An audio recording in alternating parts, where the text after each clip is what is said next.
Hello and welcome to today's video. Today, we are here for the racing debrief. So, let's jump into it. We're going to get into mainly some NASCAR news this week. Of course, last week we focused a little bit more on F1. We're going to do a little bit more NASCAR this week, of course. There was no F1 race. So, NASCAR was Bristol Dirt. But before we get into Bristol Dirt, let's dive into some of these penalties that we've seen throughout the week here. And appeals from previous penalties. So first of all, the penalties. It's been kind of wild seeing the amount of penalties coming out in the last few weeks. And I think that overall, the penalties for, modifying parts of cars, that's obviously justified. I think Denny Hamlin's penalty, that was a bit whack. And we'll jump into that with the appeal. So Denny Hamlin lost his appeal. So he loses points and money for saying on his podcast that he wrecked Ross Chastain. Definitely in a way that seemed like he was making up a little bit more extra to it. If you watch that. Definitely seemed like he was adding more to what actually took place. So, kind of just lame that NASCAR would go out of their way so much to penalize somebody saying something that only creates, a positive look. If you say, yeah, I crashed someone person, like, oh, we got people taking each other out, it's going to create a little bit more drama. Which NASCAR's all about the drama, so why would they penalize somebody which you're just going to make drivers not want to talk more? You're going to put them in a spot where they just say, nah, I'm good. I'm not going to say things. And you see it throughout a week or throughout a race that happens. Drivers are going to say, nah, I didn't do it on purpose. You're never going to get that. You're never going to get anybody saying that, because if you do, you get a penalty. So you can wreck something on purpose and then say, nah, I didn't do it on purpose, and you're good. So that's kind of wild. Colleague got their appeal for their penalty slightly reduced compared to Hendrick penalty, which was all your points are back. So that's a little interesting, seeing that the Hendrick team got all 100 points back. Colleague only got 25 of the 100 points back. It's one of those things that, why? Why did that happen? If they assumably got penalties for the same thing, which is modifying the vents on the hood, why did they get separate penalties? I mean, you got different appeals people, but it sort of shows an issue with the system if some teams are getting different penalties for the same thing. More on that. Hendrick got their points back. NASCAR changed their wording in the appeals to now say that you either get all of your point or all of your penalty or none of it, basically. The appeals process previously kind of would remove certain elements, like the Hendrick penalty that still lost money. Their crew chiefs remain suspended, but they got their points back. So it's an interesting situation to see NASCAR changing the wording on that, where a penalty can't really be modified in a sense that something can be removed. Because, of course, the points is the way that NASCAR enforces a penalty. A team will take a monetary hit if they're going to then have 100 more points. Okay, we got away with it, cool. Now we can earn that money back easily by winning with a modified part. So it's interesting. Hendrick, of course, had a second penalty, which was right after they changed the rules. So it definitely seemed like NASCAR wanted to really just be like, nah, you're getting a penalty. So they took the 24 and 48. Both of those cars got a 60-point penalty for modification of the greenhouse area. So we'll see more details on that as that comes out. So next up, we're going to talk about the All-Star Race. So let me just pull up the All-Star Race format, because I am a dummy and didn't realize that I didn't have that pulled up. So, pull it up because, of course, the All-Star race at North Wilkesboro, that got announced. And oh boy, did we have a good format. We got a good format for it. So first of all-Star race in North Wilkesboro going to be very, very exciting. I'm so excited. It's probably the race I'm most hyped for all year. So we're going to have qualifying, which would be the Pit Crew Challenge. It's cool to see the Pit Crew Challenge back. That was a really, really cool thing back in the day where you would see the Pit Crew on All-Star Week get their chance to shine. So seeing that return in some capacity, very, very cool. Of course, you get the trucks on Saturday. You get All-Star Race Heats. And then you get the All-Star Open on Sunday and the All-Star Race. So the Pit Crew Challenge is based purely on pit crew time, and that will set qualifying. And that will determine the starting lineup for the heat race and the open based on how you get lined up from your pit crew.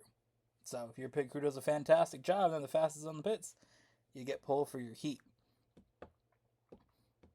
And then you have the All-Star Heat races, which are 16 laps each, which Heat 1 determines the inside row, Heat 2 determines the outside row. So kind of like the Daytona Duels, 1 determines inside, 1 determines outside. Those are 16 laps each. All-Star Open is 100 laps. That has a competition break about lap 40. You get the top 2 finishers transfer in. So it's kind of interesting sort of seeing just who finishes top 2, where you would see lots of times in All-Star races throughout the year. It's been pretty similar with the Open, at least, where it's typically whoever is just in the, spot at the distinct time, basically stages, they get in, and you're out. You're done racing, you're into the race. So it's kind of interesting to sort of see just the top 2, so you could do the whole 100 laps. Plus, of course, you have the fan vote. They start on sticker tires, 1 additional set in the pit box, and all laps count. That is both for the heat and the open. The All-Star Race field will be points winners from 2022 and 2023. Of course, as always, past All-Star Race winners and NASCAR Cup Series champions. I believe they have to be active drivers in the last season, or you have to have won the All-Star Race in the last year. That type of thing. So it's not just anybody. People are talking about Jimmy Johnson coming in. He can, but he has to go through the Open. Again, the top 2 All-Star Open finishers and the fan vote. The All-Star Race is just, I love this so much about it. 200 laps, that's it. It's just go. There's no weird stages and inverts. Just 100 or 200 laps of racing in North Wilkesboro. There will be a competition break at lap 100, but again, you're not going to get anything else besides that, which you just because that's a normal NASCAR race. You get a stage. 70 shows on sticker tires and 3 additional sets in the pit box. All laps count. Overtime rules are in effect. And after the competition break, so that will be lap 100 or around it, 1 additional set of stickers may be used. So they're really going in and making that last 100 laps just purely who can manage their tires. Because North Wilkesboro hasn't been repaved. It's a very old surface. The same surface that they last raced on in 1996. And I don't know when they last repaved it. I'm assuming sometime in the 90s. But it's been a while since that's been paved. That's such an old surface. It's going to be so cool seeing the cars out on that track.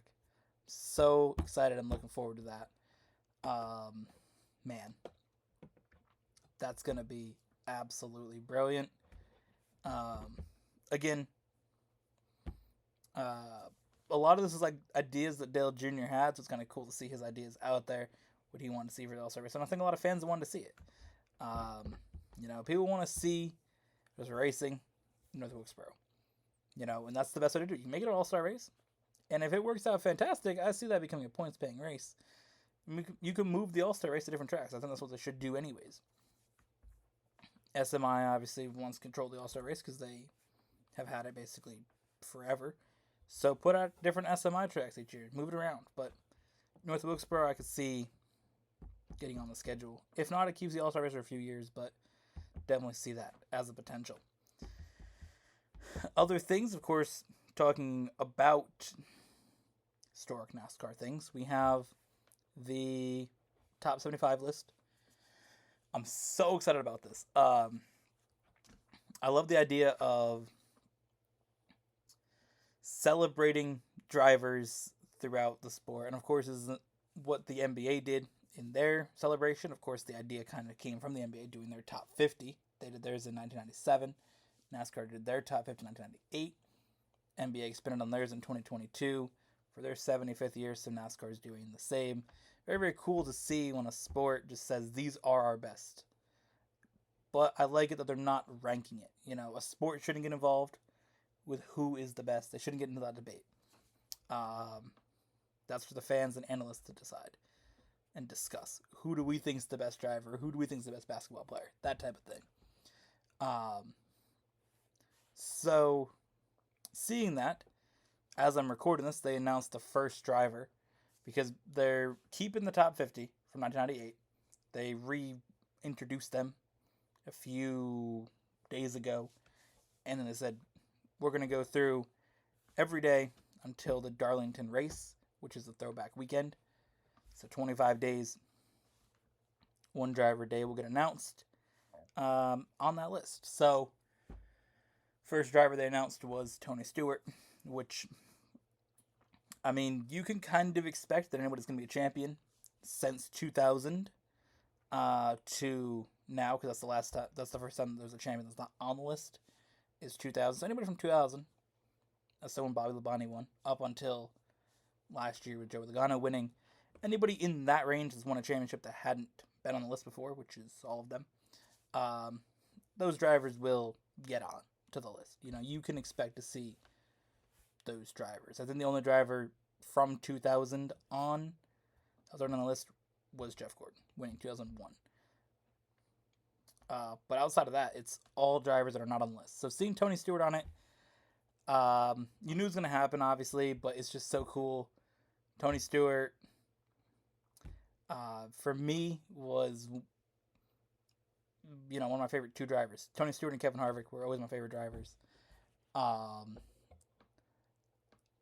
mean, you know, when you're little, the reason you like a driver is a lot different than when you pick a driver as an adult. But when I was little, I loved Tony Stewart's car, Home Depot orange. I love the color orange. If you see through my bedroom in videos, how it's orange. Everything, I just love the color.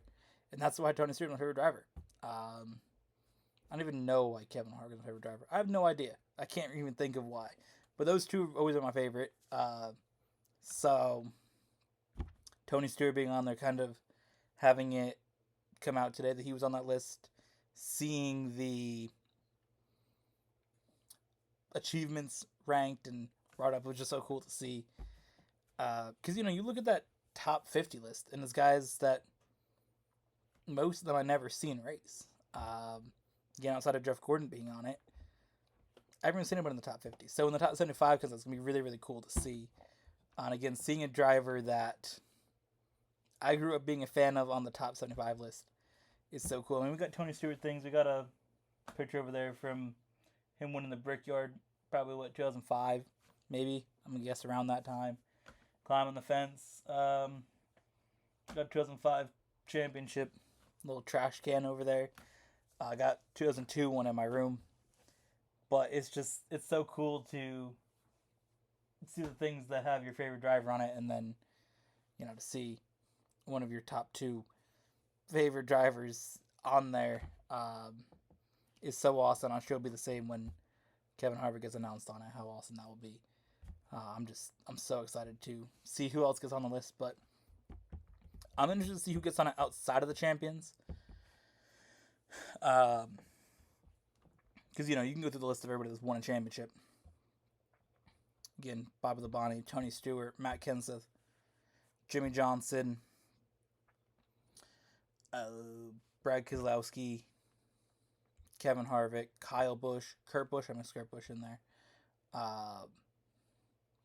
Martin Truex, Joey Logano, Chase Elliott, Kyle Larson. Like, all those guys will be on it because they've won championships. I'd be so surprised if any of them didn't make it. And you'll probably get other drivers in there. I could see Carl Edwards being in there. I could see Dale Jr. being in there. But who's going to get in that list outside of those drivers? It'll be interesting to see.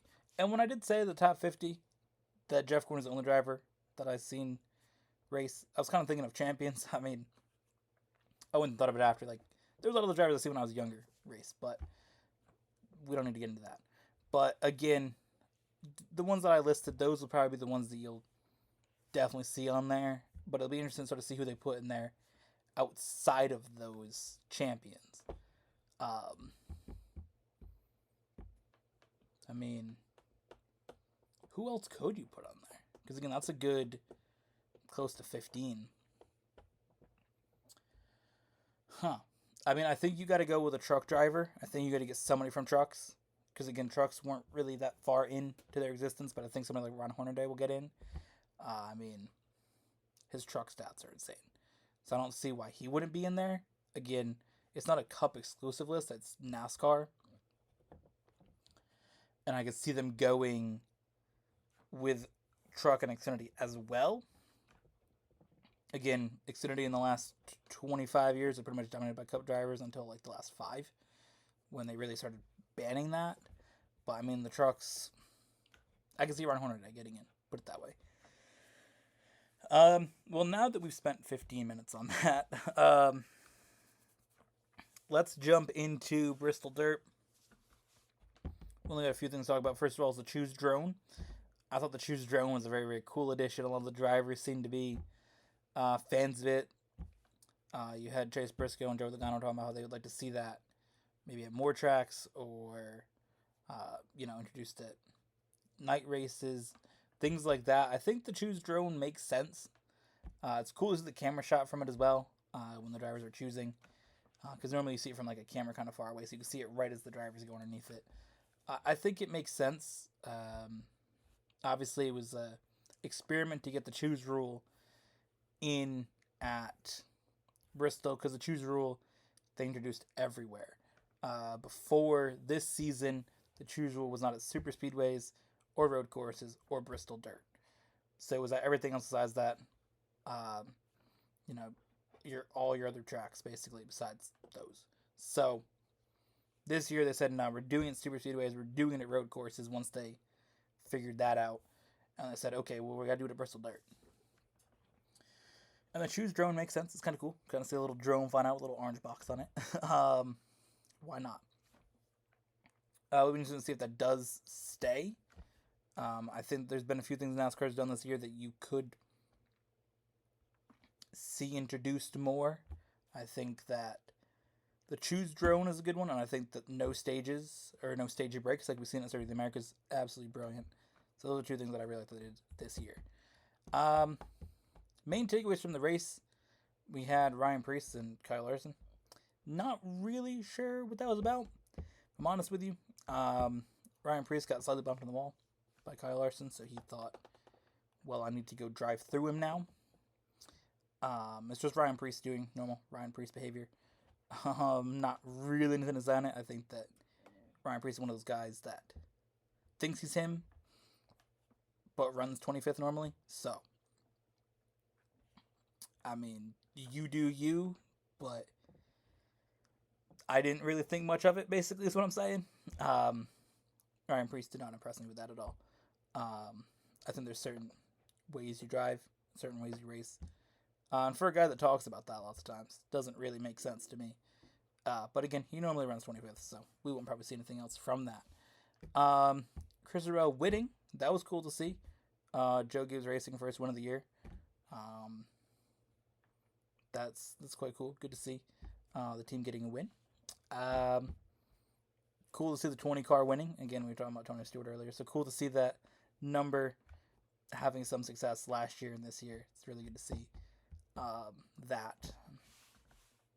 But Christopher winning, again, seeing a dirt guy win on dirt, I mean, it's bound to happen eventually. It didn't happen the first 2 years of Joey Logano and Kyle Busch, but you had to figure it's going to be Christopher Bell or Kyle Larson or Tyler Reddick. One of those guys were going to come through. And you saw it with the top 2 finishers. So, overall, a take on dirt, and Bristol dirt specifically. It's one of those things that I really like seeing a dirt race every year. I think it adds in an element that's kind of fun. Again, NASCAR showing kind of a diversity of tracks, I think, is really, really cool. You know, you look at where the schedule was, we'll even say 2019 or 2020, like pre-COVID schedule, compared to what it is now. And NASCAR's just done such a good job of introducing so much more, really showing the diversity of the cars, driving abilities, the drivers themselves, and the tracks that we have to race on here in America. I mean, we have so much besides mile-and-a-half ovals. So I think that, we got super speedways in there like we always had. Road courses, but we have so much more. Mile-and-a-half's a little bit more in check. We got the short tracks. And, of course, having dirt. Dirt racing is a big thing.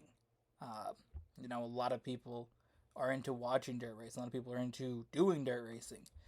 And I think having one time a year when NASCAR says we're doing that, which again is part of the history of NASCAR. Of course, NASCAR used to race on dirt until the 70s. The 40s, 50s, 60s, and 70s was NASCAR racing on dirt. So, like, half the existence of the sport was on dirt. In some capacity, not every week, but there was still some dirt in there. So, why not do that once a year? Does it need to be Bristol? Not necessarily. I think that a dirt track is well maintained and well ran, well kept, that puts on a good show like Bristol does. I mean, Eldora used to be really, really good. So I don't see why another track couldn't do it. I don't know if Bristol would continue. They don't really seem like they're super confident saying, hey, we'll do it next year. Like they were in 2021 and 2022 saying, yeah, we're doing it next year. So when you see that, it doesn't necessarily say to me, yeah, it's happening. But I would like to see NASCAR race another dirt track if Bristol doesn't happen. Of course, you have the Nashville Fairgrounds as rumored to be kind of like partnering up with Bristol, so the Bristol spring race date could go to that track. And I mean, you still have Bristol, and then you get another short track in there. But I think that NASCAR needs to do some sort of dirt racing. I think that's important. So that's my take on it. I think that a dirt race each year is a must, but Bristol, not necessarily. Get some water. Holy hell. Been talking for 23 minutes. So yeah, that's my take on it. So that is the NASCAR portion of this. We're going to just touch a little bit on F1. Not really much to go over this week. There hasn't really been that much that I thought, damn, we got to talk about that. The main thing is, last week we discussed the potential sprint race changes that we could see in the first sprint race in Azerbaijan with the free practice 1 qualifying on Friday, which would determine the starting order for the race on Sunday, a second qualifying session on Saturday morning, followed by the sprint later on Saturday. And I said how I thought it would be whack. I thought it would be late. And then it comes out that the teams apparently have all agreed on it. It hasn't been officially confirmed, but I guess all the teams are like, yeah, that's cool. So guess that's happening. Again, not officially confirmed. I think it's kind of whack. I don't think you need to have that. I think the sprint is fine, but I don't think you need to have a second qualifying session. If anything, I'd be happy with doing qualifying on Friday. Here's a wild take. We'd do qualifying on Friday. So you have your first practice, do qualifying on Friday. Let the teams make changes to their cars, because that's one of the things. Once Park Ferme comes in, they can't do anything with the cars. That kind of makes practice 2 redundant, because they're stuck. So you have free practice 1. You have qualify, which sets the starting order for the sprint and the race. So the sprint can be its own standalone thing if you want that. But you have free practice 2. Then the sprint, which after free practice 2, that's kind of when you can say this is your car now. So whatever you kind of set up, that's it. And then you go to the sprint and then the race. That's a better way of doing it. And then the sprint is 100% its own thing. Qualifying on Friday determines the order for both the sprint and the actual race. So the only way that starting race order changes is if you have an issue in the sprint that is significant enough that you can't fix it in time for the race. Like you have a really big crash and basically you're out. But outside of that, make them separate so that way drivers and teams feel like we can push in the sprint and we can push in the race, because they're still not going to do it. But it seems like we're going to get 2 qualifying sessions for no reason. So, seems dumb to me. Also, Stefano Domenicali wants to have 25 races, and is talking to the teams about doing 25 races, even though it's in the Concord agreement to only do 24. So currently we're at 24 that were supposed to be taking place this year. We got 23 because China's out. You put China back in, you're back to 24.